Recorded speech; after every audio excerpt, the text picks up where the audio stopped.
En 1995, le monde étonné découvrait les images incroyables d'une autopsie pratiquée sur un extraterrestre, soi-disant capturé après le crash de Roswell en 1947. Il s'agissait du dernier et du plus spectaculaire rebondissement de l'affaire ufologique la plus célèbre du siècle. Une affaire qui continue à nous questionner plus de 50 ans après les faits. Un véritable mythe moderne.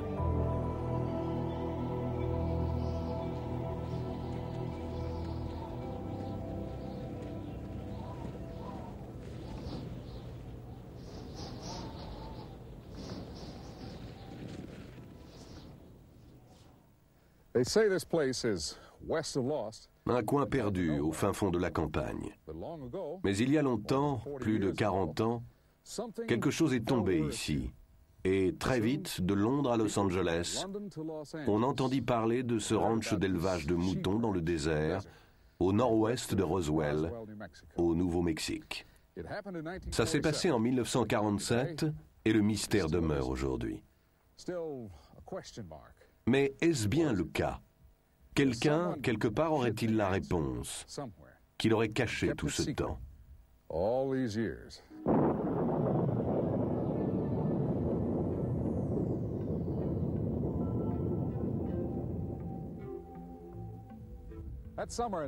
Cet été 1947, on se relevait de la guerre la plus terrible de l'histoire. Pourtant, pour les Américains du moins, c'était le retour à la normale. Normale, un mot très intéressant.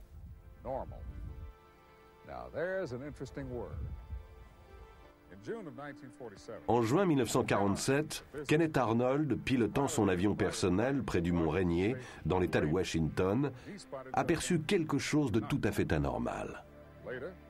Par la suite, il décrivit les 9 objets comme un groupe de disques bondissant à travers le ciel, comme des soucoupes volantes. La presse s'en empara, soucoupe volante. Le mot est resté. Et très vite, on aurait dit que plus les journaux en parlaient, plus on voyait de soucoupes volantes. Ici, au Nouveau-Mexique, en juin-juillet 1947, on a vu des observations multiples de ces disques, ou soucoupes volantes. Des observations peut-être réelles, peut-être pas. Et si on les a bien vues, ces lumières ont pu n'être que des reflets, des phénomènes naturels dus à des transitions de température, comme les mirages. Sinon, si c'était des engins volants, à qui appartenaient-ils et pourquoi ici, au Nouveau-Mexique?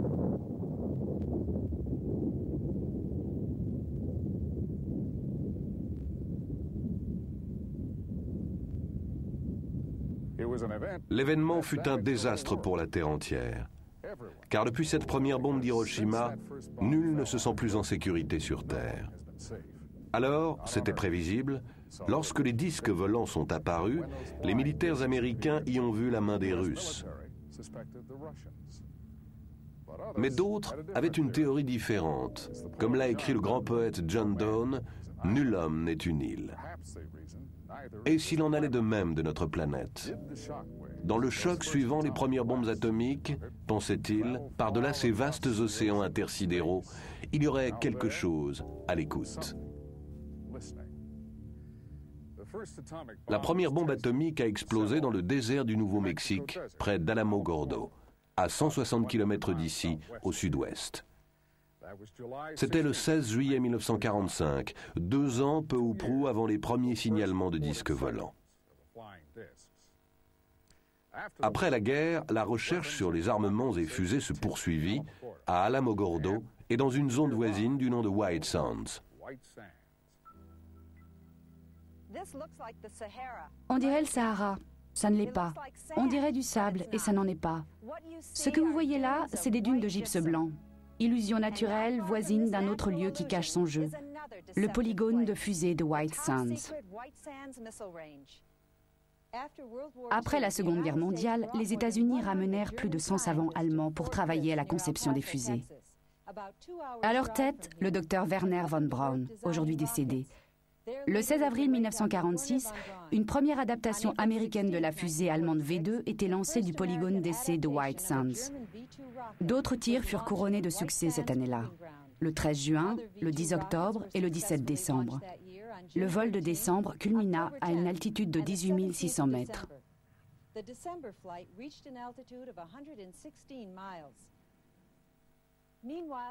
Au même moment, la seule force de frappe à capacité nucléaire au monde était en état d'alerte permanente. Doté de 15 armes atomiques, c'était le 509e groupe de bombardement de la force aérienne de l'armée. Regardez la carte. Vous voyez 3 sites formant un triangle. En bas à gauche, le polygone d'essai. En bas à droite, l'aérodrome de l'armée à Roswell, base du 509e groupe et de son arsenal nucléaire. Et au sommet, le site du crash mystérieux du 2 juillet 1947.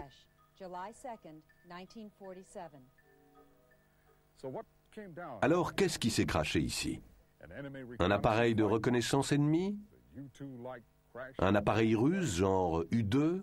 Cela ne tient pas. Les forces aériennes de l'armée et le Pentagone sont vite intervenus pour présenter une autre version, on le sait. Mais des indications emportent la conviction. La version officielle était fausse. Là, dans ces larges espaces, dans le haut désert du comté de Lincoln, le ciel semble aussi vaste que le territoire où souffle le vent, où les moutons paissent. Et le temps semble s'armer de patience, comme l'œil du vieil Indien. Un rancher du nom de Mac Brazel s'était installé ici. Le 3 juillet au matin, il fit la découverte. Dispersé sur une aire d'1 kilomètre de long environ, sur quelques 80 mètres de large, un bric-à-brac de débris de choses. Il y en était tombé partout, dans le sable humide, dans les rigoles emplies d'eau de pluie. La nuit d'avant, un violent orage s'était abattu sur le désert. Mais Mac Brazel s'est souvenu d'un coup de tonnerre plus fort que les autres, presque trop fort pour que ça soit du tonnerre. Et là, avec ces débris jonchant le sol, il s'est demandé, le tonnerre ou une explosion? Il y avait des pièces métalliques et d'autres matériaux légers comme du papier d'alu, des fibres comme de la ficelle, et de minces tiges à l'allure de poutrelles et portant des marques qui lui faisaient penser aux symboles que les Indiens marquent dans l'argile. D'autres, les voyant par la suite, les ont comparés à des hiéroglyphes égyptiens. Mac se rappelle que les débris étaient si drus que les moutons ne voulaient pas passer par le champ. Il a dû leur faire contourner, alors que le point d'eau est à plus d'1,5 kilomètre. Il ramassa quelques pièces et les porta à ses voisins les plus proches, Floyd et Loretta Proctor. Il nous a décrit les pièces. Nous, on lui a conseillé d'aller à Roswell pour le signaler. Vous savez, il y avait une récompense pour les ovnis. À l'époque, on disait soucoupe volante. Ce soir-là, après sa visite chez les Proctor, Mac est retourné au champ de débris. D'après son fils Bill, Mac en rapporta une grosse pièce qu'il mit à l'abri dans cette grange, toujours debout 50 ans plus tard, à 5 kilomètres au nord du lieu du crash. C'est l'origine des histoires prétendant qu'un rancher aurait trouvé une soucoupe volante et l'aurait planquée dans sa grange. Mac avait encore de l'ouvrage. Les 2 jours suivants, les 4 et 5 juillet, il s'occupa de ses moutons. Puis, le 6 juillet, une fois ses tâches courantes réglées, il prit sa buick et partit pour Roswell. Mac se rend d'abord au bureau du shérif. Alors les choses se précipitent. Le shérif George Wilcox envoie 2 de ses adjoints au ranch et appelle le 509e groupe de bombardement à l'aérodrome de l'armée à Roswell. Presque aussitôt, l'officier de renseignement aérien du 509e groupe, le major Jesse Marcel, arrive au bureau du shérif. Il est escorté d'un agent du contre-espionnage en civil. Le major Marcel appelle l'officier commandant le 509e groupe, le colonel William Blanchard. Le colonel donne alors l'ordre au major Marcel, ainsi qu'à l'agent du contre-espionnage, de se rendre au ranch en compagnie de Brazel pour mener leur enquête. À l'époque, la route n'était pas en meilleur état qu'aujourd'hui. Il faisait nuit quand ils sont arrivés.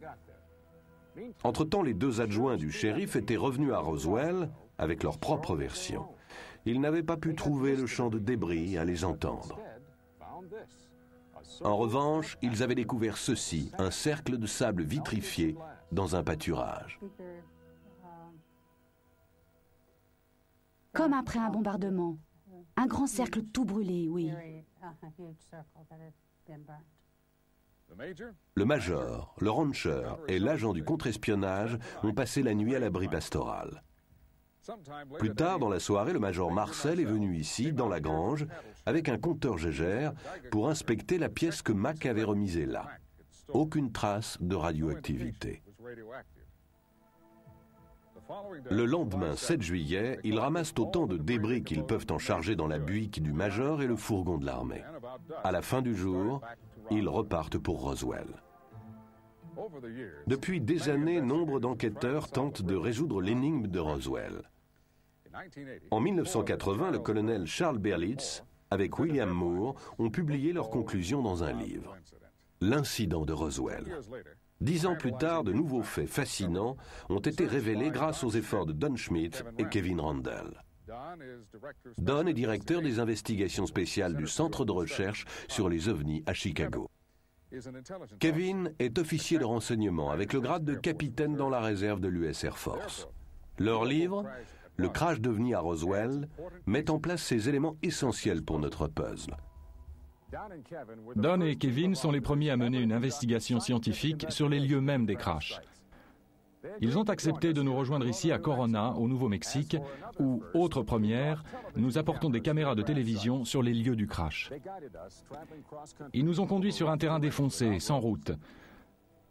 Nous avons rejoint le ranch Brazel par le coin le plus reculé, arrivant au lieu du crash par le nord-ouest.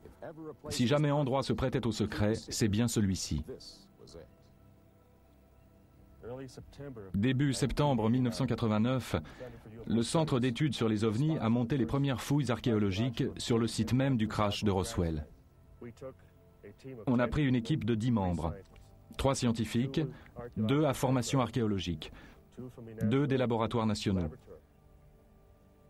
On s'est centré non seulement sur le champ de débris lui-même, mais sur des terrains plus écartés. Nous espérons encore retrouver quelque chose dans des cavités, dans un puits de 2,50 m et dans d'autres lieux marécageux à l'écart du site du crash.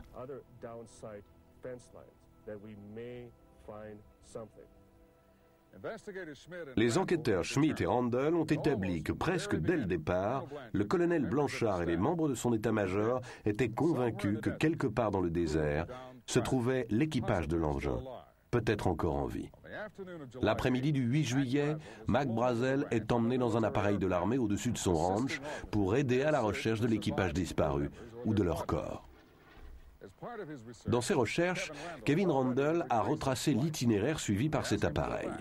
Nous lui avons demandé de refaire le parcours, cette fois avec une de nos caméras à bord. Pas de doute, le 8 juillet, le 509e groupe de bombardement lance une opération de reconnaissance aérienne. Ils veulent trouver le reste de l'engin. Ils pensent que l'épave doit être plus importante que le champ de débris. La reconnaissance aérienne pouvait servir à ça. L'idée, c'est qu'en emmenant Mac Brazel, rancher connaissant bien le terrain, si on retrouvait des éléments de l'engin, il pourrait ensuite les conduire directement sur le site. L'engin a fait une reprise, il a décollé du champ de débris, il a laissé un sillon et pris de l'altitude. Kevin pense qu'il est resté en vol encore quelques secondes après l'explosion. L'engin a fait encore 5 km, puis il s'est crashé au pied de ces falaises rocheuses que vous voyez là. C'est ce qu'on appelle le point d'impact. Ironie, des civils y sont arrivés en premier. Nous avons des descriptions du deuxième lieu de crash de 3 sources distinctes. Un ingénieur du génie civil, une archéologue, un militaire, tous témoins oculaires. Nous pensons que l'avion de reconnaissance avec Mac Brazel à bord l'a également repéré. D'après les témoignages remarquablement concordants, on voyait ceci. Un engin volant en forme de disque écrasé au sol. Étendu à côté, plusieurs corps d'humanoïdes de petite taille, de 1,20 m à 1,50 m de stature. Ils étaient très maigres, avec une tête trop grosse pour leur corps. D'après les normes du corps humain en tout cas. Pour reconstituer ce qui s'est passé la nuit du 2 juillet 1947, Randle et Schmitt ont élaboré une théorie qui rencontre des 3 sites à la fois. Le champ de débris, le cercle de sable fondu et ce lieu-ci où la soucoupe et ses passagers auraient été retrouvés. Dans la tempête, l'engin a une avarie. Il perd de l'altitude et atterrit ou rebondit au ras des pâquerettes. La chaleur intense qu'il dégage vitrifie le sable. Reprise d'altitude, mais il ne reste en vol que quelques kilomètres, en difficulté. Alors en perdition, l'engin vole encore, disons 3 km au-delà du champ de débris. Un voyage de plusieurs années-lumière à travers l'espace s'achève dans le désert du Nouveau-Mexique. Pour l'équipage blessé, sans ressources, la mort inéluctable. Le 8 juillet, quand le deuxième site de crash est découvert, les choses vont se précipiter. Les premiers soldats arrivés au disque découvrent que des civils les ont précédés. À la base, on reçoit des coups de fil, ça n'arrête pas. Le monde est galvanisé par le communiqué de presse officiel. Il annonce que le 509e groupe a récupéré une soucoupe volante. Walter Haut vit toujours à Roswell. Il s'y est établi après avoir démissionné de l'armée de l'air. Le lieutenant Walter Haut était l'officier chargé de l'information du 509e groupe. C'est lui qui rédigea le communiqué de presse. Bientôt, on reprocherait au lieutenant son initiative malvenue et son enthousiasme naïf. Je crois qu'on m'a encadré, pas moi seulement, mais le colonel Blanchard aussi. Je ne vois qu'un seul motif. Il voulait occulter l'histoire et garder tout ça secret. Mardi matin, 8 juillet, le major Marcel, officier de renseignement, vient faire son rapport à l'officier commandant le 509e groupe de bombardement, le colonel Blanchard. Le colonel Blanchard donne ordre au prévôt d'établir un cordon autour du champ de débris en postant des gardes pour fermer tous les accès par la route au site du crash. Après quoi, le colonel Blanchard fait son rapport au quartier général de la 8e armée de l'air à Fort Worth. Très vite, le Pentagone dépêche un vol spécial à Roswell, amenant une équipe d'agents spéciaux de Washington. Plus tard dans la matinée, vers 11h, le lieutenant Haut met la dernière main à son communiqué. Il va emporter des exemplaires aux 2 quotidiens de Roswell et aux 2 stations radio de la ville. Tout organe d'information est abonné aux services de dépêche d'agence, tels que l'Associated Press, Reuters ou United Press International. De nos jours, au Roswell Daily Record, les dépêches tombent via un ordinateur plutôt que sur des téléscripteurs. Mais même en 1947, l'information pouvait être répercutée depuis Roswell dans le monde entier en quelques minutes. Exactement ce qui est arrivé. Dès midi, ce 8 juillet, toutes les lignes téléphoniques vers Roswell sont saturées. Au 509e groupe même, le colonel Blanchard n'arrive plus à passer un coup de fil à l'extérieur. Inaccessible. Dès 16h cet après-midi-là, Mac Brazel était de retour à Roswell, après avoir aidé la mission de reconnaissance qui avait repéré le 2e site du crash. L'événement qui s'ensuivit reste un classique de foutoir militaire. L'armée ne sait plus où trouver Mac Brazel. Mais Walt Whitmore, c'est à l'honneur de la station radio KGFL, le retrouve. Voilà ce que Judd Roberts nous en dit. Il a trouvé et lui a suggéré de passer chez lui. À l'époque, c'était à l'autre bout de Roswell. On s'est dit que ça serait utile d'avoir les informations qu'on cherchait. On a pu dire, vous avez voulu le questionner et le tenir caché. Moi, plus simplement, je réponds, nous lui avons donné un lieu pour passer cette nuit-là, à l'abri de ceux qui le questionnaient. Toujours assailli d'appels, d'aussi loin que Londres ou Hong Kong, le Roswell Daily Record fait ses gros titres avec l'affaire. La présentation par le journal se basait sur le communiqué du lieutenant Haut. Mais nous le savons aujourd'hui, plus de 40 ans après, les médias étaient sur le point d'être coupés des faits, victimes d'une campagne de désinformation. Les officiers de l'armée retrouvent Mac Brazel et le mettent en détention à domicile. Des heures d'interrogatoire serrées allaient suivre, et on le soumet à un examen médical complet. Puis, le 9 juillet, à la station de radio KGFL, Walt Whitmore reçoit un coup de fil personnel de Washington. Il reçoit consigne de ne rien faire passer sur les ondes de son interview de Mac Brazel. On nous a fait comprendre que si nous voulions conserver notre licence, il serait bon de ne rien diffuser. Sinon, nous avions 24 heures pour nous trouver un autre job que la radio. Puis, les officiers de l'armée perquisitionnent les bureaux de tous les journaux et stations radio de Roswell, emportant tous les exemplaires du communiqué et tout autre matériau ayant trait à cette histoire. Alors, le 9 juillet, Mac Brazel, sous escorte d'officiers, se présente aux locaux de KGFL avec une version toute nouvelle. Rien à voir avec ce qu'il avait raconté à Walt Whitmore pendant qu'il l'abritait. Depuis des siècles, les Indiens du Nouveau-Mexique adorent le soleil, donneur de vie, gardien de la voûte céleste.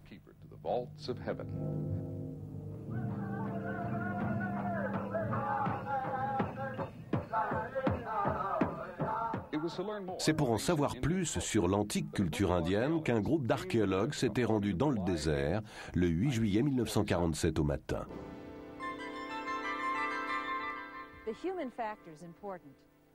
Le facteur humain est important. Les gens ne se taisent pas pour toujours. Mais de la poignée de témoins qui ont parlé de ce qu'ils ont vu ici au 2e site de crash, la plupart sont morts aujourd'hui, emportés par la maladie ou la vieillesse. Nous ne pouvons que rappeler qui ils étaient, leurs multiples différences, et aussi le fait qu'ils disent tous avoir vu les mêmes choses. Un engin volant apparemment non produit sur Terre et des créatures n'ayant pas l'air d'être nées sur notre planète. Une fois le 2e site de crash repéré, l'armée fit très vite. De l'avion où il était embarqué, Mac Brazel guida les hommes de troupes dans leur approche. Mais avant que l'armée n'arrive, un ingénieur du génie civil faisant un relevé pour un programme d'irrigation était tombé sur le site par hasard. Son nom, Grady Barnett. De l'accord de tous, une personnalité bien carrée. Proche de Barnett, Vern Maltese se rappelle son ami évoquant sa découverte des corps et sa description de ceux-ci. Il m'a dit « Bon, je vais te raconter quelque chose que je ne suis pas censé divulguer. » Il a trouvé cet objet au sol qui était de la forme d'une soucoupe volante éventrée. Alors il est sorti de son camion et il est allé voir. Et il y avait 4 humanoïdes gisant par terre. Ils étaient couverts d'une sorte d'ensemble de couleur terne, haut de 90 à 120 cm. Ces habits étaient très ajustés et ils les couvraient entièrement, sauf la tête et les mains qui étaient découvertes. La tête était sans cheveux, un peu en forme de poire. Les mains étaient nues.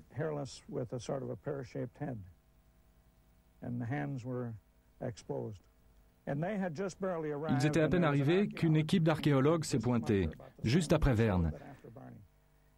Alors les militaires sont arrivés.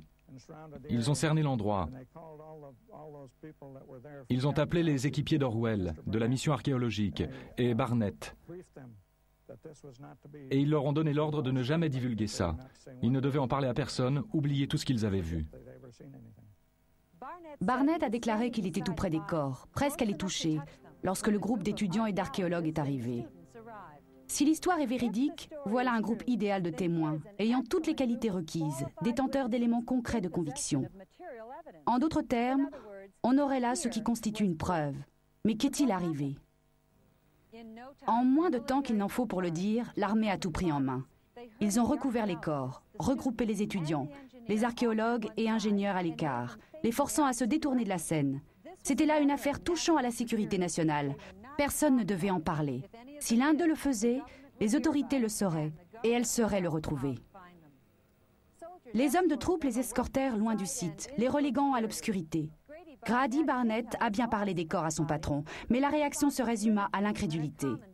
Après quoi, Barnett tint pour lui la plupart des détails, n'en parlant qu'aux membres de sa famille et à son ami proche, Vern Maltese. Grady Barnett est mort en 1969. Quant aux archéologues et étudiants, on ne les revit plus. Repartis sans doute pour l'une des grandes universités du Nord-Est. Des années durant, nul ne savait où les trouver. Puis en 1979, une femme atteinte d'un cancer fit une déposition sur son lit de mort à l'une des infirmières de l'hôpital local de Saint-Pétersbourg en Floride. J'étais infirmière dans un service pour patients en phase terminale. Un jour, je vais donner son bain à une patiente. Elle était plus alerte que d'ordinaire. Elle se comportait d'une façon très soupçonneuse. Elle me demande de tirer les rideaux. Elle veut savoir s'il y a une autre patiente dans l'autre lit. Je dis non, mais ça m'a surprise.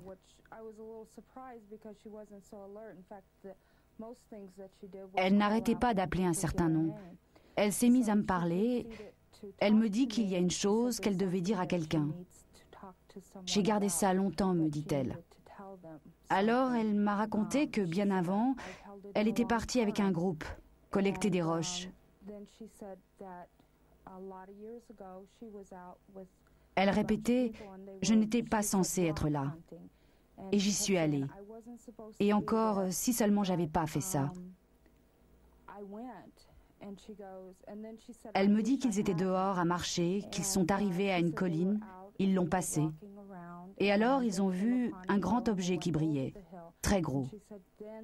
Ils ont voulu le voir mieux. Alors, ils se sont approchés. C'était un gros objet par terre, circulaire. Et par terre, il y avait des sortes de couvertures. L'un des gars de l'équipe est allé voir, retirer des bâches. Et elle m'a dit qu'il s'agissait d'êtres tout petits.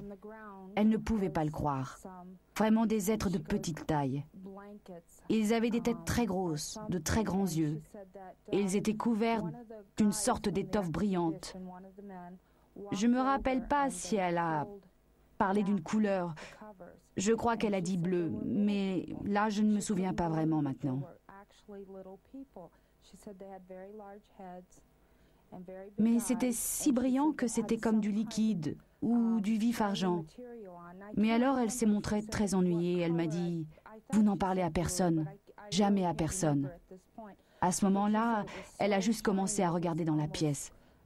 Elle avait un comportement très paranoïaque et elle m'a dit « Parce qu'ils peuvent toujours vous retrouver ». Et moi, qui peut toujours nous retrouver ? Elle m'a dit « Les autorités ».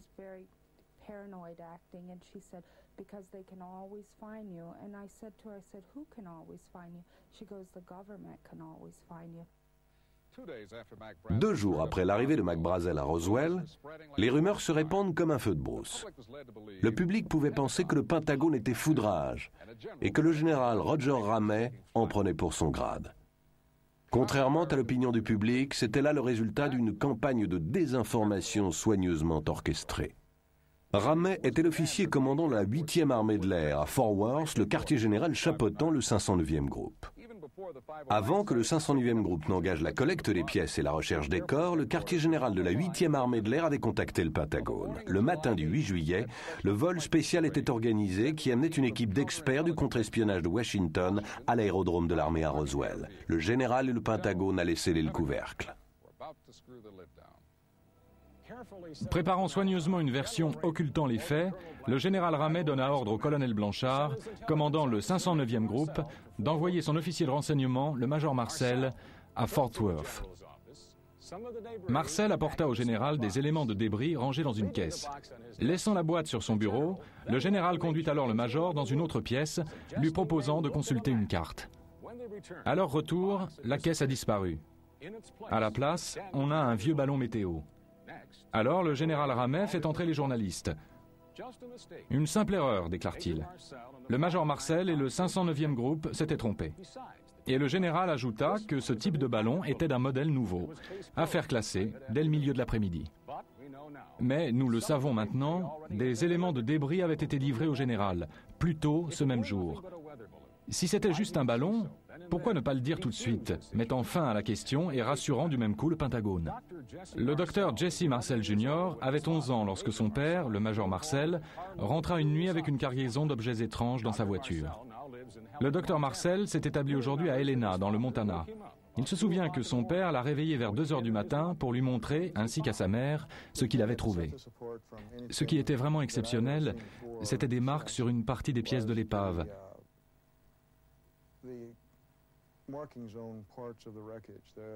Sur les poutrelles en nid, la structure, il y avait comme de l'écriture. Je me souviens, j'ai pensé à l'époque que c'était comme des hiéroglyphes. Mais ça n'était pas vraiment ça, plutôt des formes et des symboles géométriques, sur la face interne de la poutrelle en nid. Elles avaient une couleur violet métallique, comme gravée dans la matière même. C'est le plus singulier, ce qui distingue ça de débris plus banals. Je sais parfaitement que ça n'était pas un ballon sonde ou un réflecteur radar, comme l'armée de l'air l'a affirmé. Parce que, même tout jeune, je connaissais l'aspect d'une mire radar ou d'un ballon sonde. Puisque c'est la version qu'ils ont présentée pour se couvrir, avec une insistance peu banale, je savais qu'il devait y avoir quelque chose d'exceptionnel dans tout ça. Alors j'en suis venu à réaliser que ça ne venait pas de notre monde.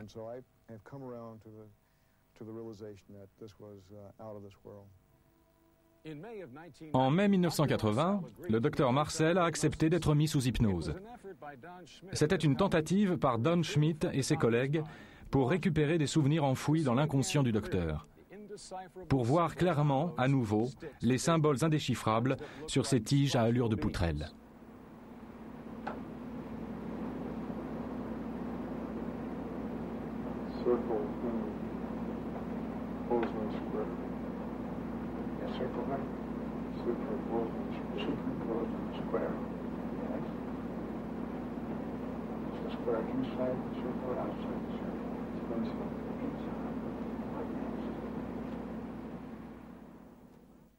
Ici, sur le champ de débris, pendant que le général diffusait la version du ballon-sonde, des escouades de soldats étaient toujours à charger des brouettes. Vous vous rendez compte? Des barrages routiers, des mitraillettes et au moins 16 hommes avec des fourgons. Pour récupérer un ballon comme ça? On a retrouvé d'autres ballons-sondes ramenés par des civils. Ils étaient assez petits pour être rangés dans le coffre d'une voiture. Même le nouveau modèle de ballon évoqué par le général y serait rentré. D'ailleurs, Mac Brazel a déclaré qu'il savait de quoi les ballons-sondes avaient l'air. Il en avait déjà retrouvé sur son ranch. En dépit des pressions militaires, Mac était formel. Les débris sur le champ que ses moutons ne voulaient plus traverser étaient quelque chose d'autre. Et bien sûr, les ballons-sondes n'emportent pas de passagers. Pas même de petite taille, comme ceux que l'on aurait retrouvés au deuxième site de crash.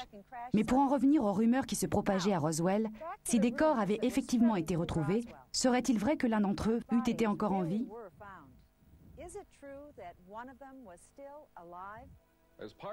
Pour leurs investigations, Don Schmitt et Kevin Randle se sont entretenus pendant 2 ans avec plus de 250 témoins en rapport avec le crash de Roswell. Ils ont écarté les témoignages de seconde main. Ils ont éliminé les sources peu fiables, suspectes d'exagération ou d'informations fantaisistes. Pour la préparation de ce documentaire, nous avons enregistré des entretiens avec plus de 25 personnes dont les antécédents ont été vérifiés et soigneusement passés au crible. Nombre d'entre elles ne se sont jamais rencontrées. Et pourtant, leurs versions s'accordent toutes.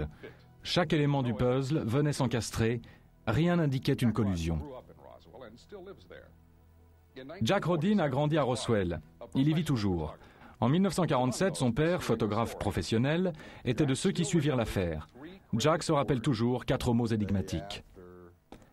Un jour ou 2 après l'annonce de la version du ballon météo, je l'ai interrogé là-dessus. Je voulais savoir ce qui se passait vraiment, ce qui s'était produit. Et il a prononcé ces mots.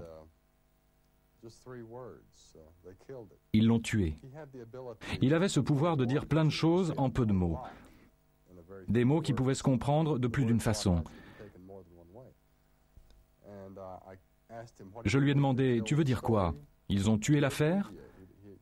Et lui n'en voulait pas démordre. Il répéta seulement, ils l'ont tué. Et moi, ils ont tué quelqu'un? Alors je ne pouvais pas insister. Je me suis abstenu. Mais je n'ai pas oublié. Frankie Rowe a tenté de ne pas se souvenir. Elle affirme avoir reçu des menaces. Elle devait tout oublier sur l'incident sous peine d'être séparée de sa famille ou d'être mise en prison. Mais des années plus tard, à mesure que des pans de l'histoire étaient publiés, les souvenirs de Madame Rowe sont revenus en force. Les souvenirs et la colère. À présent, elle est convaincue que le public américain a le droit de tout savoir, toute l'histoire, et même de petits fragments, comme ces fragments de métal qu'elle a vus et qu'elle a touchés. Il a sorti sa main de sa poche. Il tenait un morceau de ce matériau roulé en boule, une boule minuscule. Il l'a laissé tomber sur la table. Ça s'est répandu comme du liquide ou du mercure, sans un pli. On a tous pu le toucher, le ramasser. On pouvait le plier, pas de froissement, pas de bruit. C'était très mince, très brillant, comme de l'argent. Un carré de 30 cm. Et je n'ai aucune idée de ce que c'est devenu.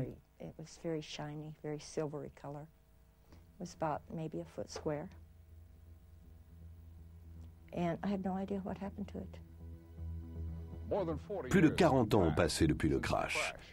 Les autorités s'en tiennent toujours à la même version officielle. L'autorité militaire oppose toujours un mur de dénégation. Pourtant, des fissures, depuis quelques années, quelques fissures sont apparues dans ce mur. Le major Marcel allait en reparler avec son fils, pour dire que non, ça n'était absolument pas un ballon météo. Et tout à coup, un officier à la retraite de l'armée de l'air révèle à sa femme un étonnant secret.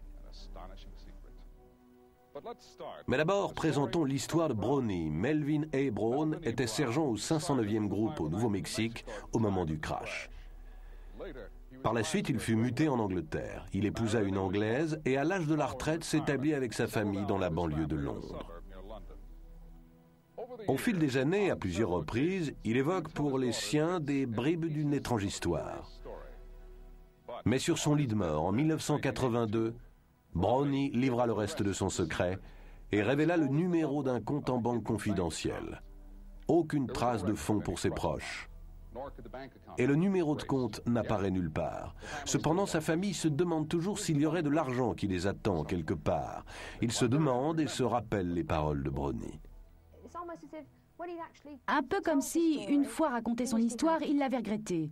Tous les soldats disponibles au sol, là je cite ses propres termes, je m'en souviens, tous les soldats disponibles au sol ont dû aller dans le désert où une soucoupe volante était tombée. Ils ont tous dû monter la garde autour de cet endroit et tout surveiller autour, sans funer. Apparemment, un type a quand même été voir et ils ont soulevé la bâche. C'était des fourgons à bâche intégrale. Je ne sais pas ce qu'il voulait dire. Sans doute une histoire de bâche. Ils ont imité l'autre. Ils ont soulevé les bâches et ils ont vu 2 corps, je crois. Mais ma sœur dit 3 corps. Là, on n'est pas d'accord. Ils ont vu des corps d'une taille de 1,20 m, pas plus, peut-être moins. Des têtes bien plus grosses que d'ordinaire, des yeux bridés et la peau jaune.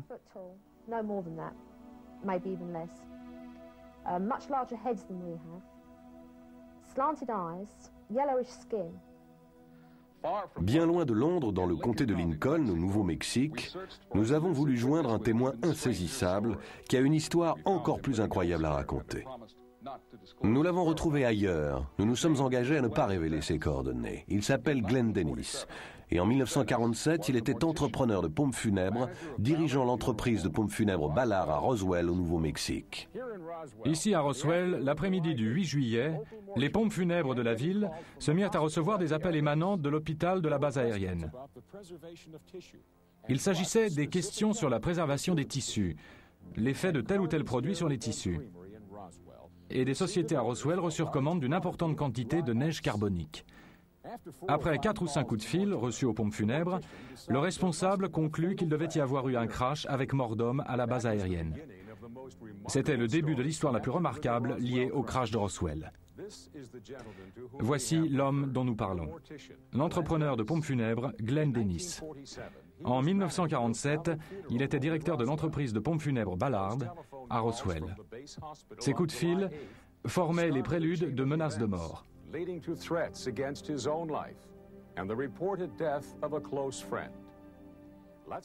Revenons donc à cet après-midi du 8 juillet. Au coup de fil suivant, que j'ai dû recevoir 40 ou 45 minutes plus tard, il me pose des questions sur nos préparations. Comment nous faisons pour préparer les corps qui ont été exposés aux éléments ou bien gravement décomposés? Comment on traite les corps de brûlés? Les cas hautement traumatiques. Notre procédure pour ça. Question suivante.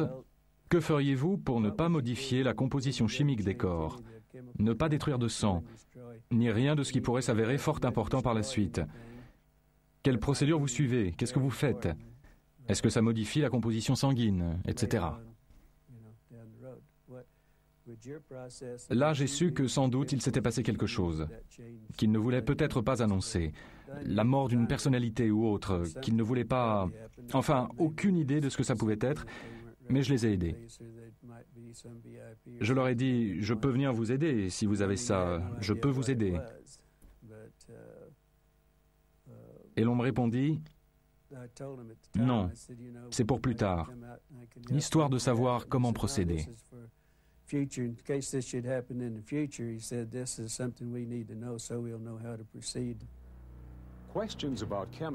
Des questions sur les produits, les tissus, la préservation du sang et autres fluides physiologiques. Des questions bien bizarres. Si les médecins de la base étaient en train d'autopsier les restes, au moment de ces coups de fil, il s'ensuit que dès le 8 juillet, les corps avaient été enlevés du 2e site du crash et déposés à l'hôpital de la base, ce qui correspondrait à des détails clés du récit du sergent Brown. La version de Glenn Dennis corrobore ce que dit le témoin Frankie Rowe. Il pensait que celui qui était en vie avait été emporté à l'hôpital de la base. Et un de nos amis, le mari d'Aris, travaillait là. Il a vu un personnage entrer.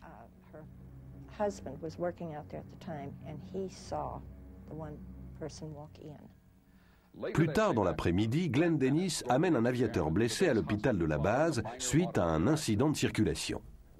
Entrant en salle d'urgence, Dennis vit des débris à l'arrière d'une ambulance de l'armée garée là. Ce que j'ai remarqué d'insolite à ce propos, c'était des inscriptions ou une bordure autour du fragment, une dizaine de centimètres, mais ça suivait le bord de ce fragment d'épave. Et à ce moment, une fois rentré, j'ai songé à quoi ressemblait ce fragment.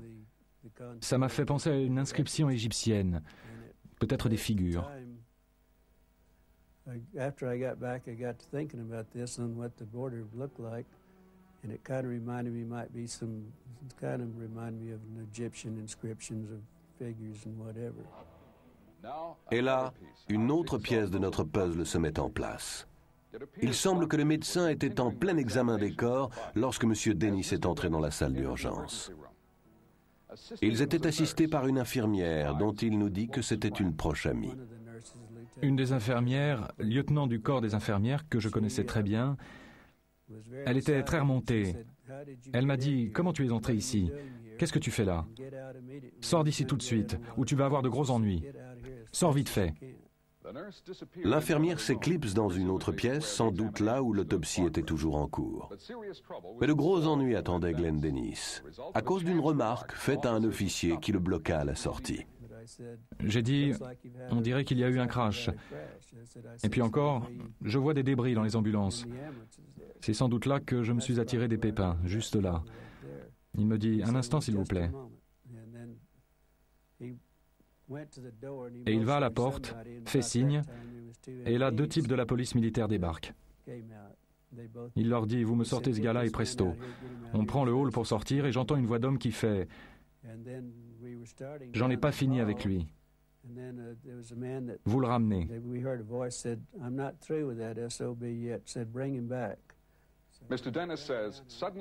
Monsieur Dennis déclare qu'on l'a brusquement fait entrer dans une pièce où il se retrouve face à 2 hommes qu'il n'avait jamais vus jusque-là, un sergent de l'armée et un capitaine aux cheveux roux. Un échange animé s'ensuit où Dennis affirme que tous les 2 l'ont menacé de mort. Le capitaine roux me dit « Il n'y a pas eu de crash ici. Vous n'avez rien vu. Vous n'allez pas en ville raconter quoi que ce soit à qui que ce soit. Vous n'avez rien vu. Si vous faites ça, vous allez avoir de gros pépins. » Bon, moi j'étais un peu remonté. Je n'aimais pas la façon dont il m'avait traité au début. Je lui fais la remarque. « Écoutez, moi je suis civil. Vous ne pouvez rien me faire. Allez au diable. » Ce furent exactement mes paroles. Je m'en souviens très bien. Alors le sergent noir m'a dit « Te fais pas d'illusions, petit, ou quelqu'un ira ramasser tes os dans le sable. »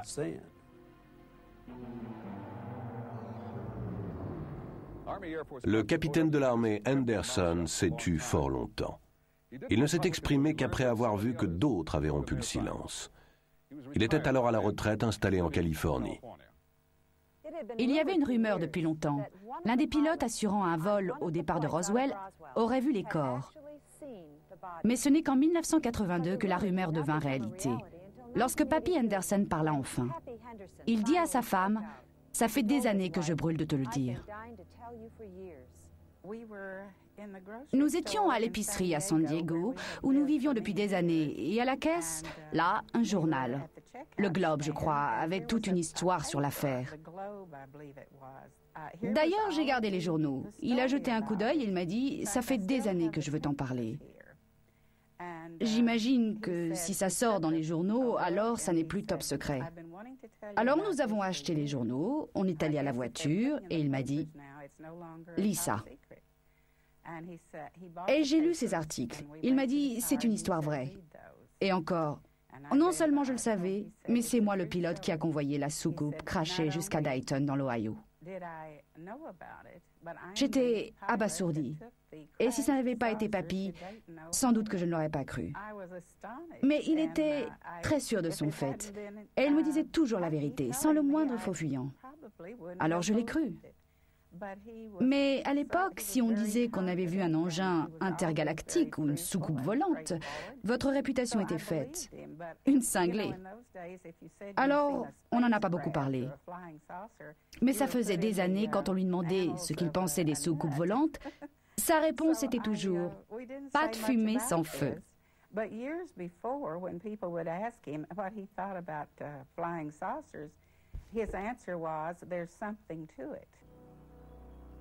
Près de 50 ans plus tard, la version officielle n'a toujours pas varié. Mais qu'un vaisseau spatial se soit écrasé ou non au Nouveau-Mexique, une chose reste certaine. Les histoires touchant à l'incident ont été ensevelies depuis des dizaines d'années sous plusieurs strates de secrets, ce qui amène à la question la plus fascinante de toutes. Pourquoi ? La preuve de l'existence d'une vie intelligente sur une autre planète ruinerait-elle notre civilisation? Mettrait-elle à bas l'édifice de la science? Minerait-elle la religion? Est-ce cela que l'on craint? Il y a des siècles, ces mêmes craintes motivaient les adversaires de Copernic et de Galilée, qui ont révélé les vérités de base que tout écolier sait de nos jours, que le Soleil est le centre de notre système solaire et que la Terre tourne autour de lui. Ou bien y a-t-il encore autre chose? Les visiteurs, à supposer qu'il y en ait, pourraient-ils être des prédateurs, sans égard pour les vies et les souffrances humaines? Nos leaders nous ont-ils protégés d'une vérité terrifiante? Même alors, quel intérêt présentent pour nous tous ces secrets? Quelques décennies de fausse tranquillité? Eh bien, les choses évoluent. Alors que nous en sommes au terme du XXe siècle, nous sommes arrivés à la fin du temps de l'innocence. Les gens exigent la vérité. Et pourtant, c'est une vérité qui pourrait nous ébranler. Nous ne serons peut-être plus jamais assurés d'être maîtres chez nous, ici sur Terre, ni même tout à fait certains d'être seuls dans l'univers.